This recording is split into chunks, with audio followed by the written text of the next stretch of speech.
তো লিঙ্কন ভাই, শুনলাম আপনি নাকি কালগো গেটিসবার্গে ভাষণ দিতে আছেন। হয় হইয়া তুই কেমনে জানলি? কি যে বলেন, পুরা দেশবাসী জানে। কও কি?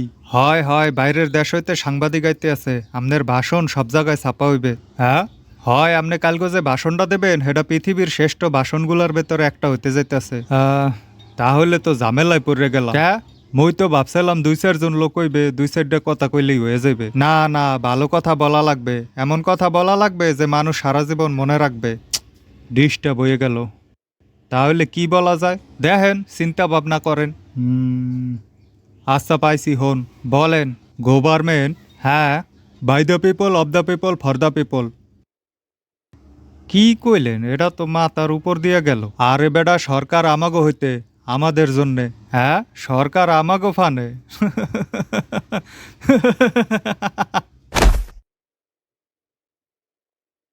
কি যে বলেন মেয়া, এইসব আষ্টামশা বাদ দিয়া ভালো কিছু বলার চেষ্টা করেন। কি কমু তাইলে? ভাইয়েরা আমার, পরিশেষে আমি আব্রাহাম লিঙ্কনের সেই বিখ্যাত গেটিসবার্গ ভাষণের উক্তির মধ্য দিয়ে আজগো আমার ভাষণ শেষ করতে চাই। তিনি বলেছিলেন, আইতে খাল যাইতে খাল, তার নাম বরিশাল। জয় বরিশাল।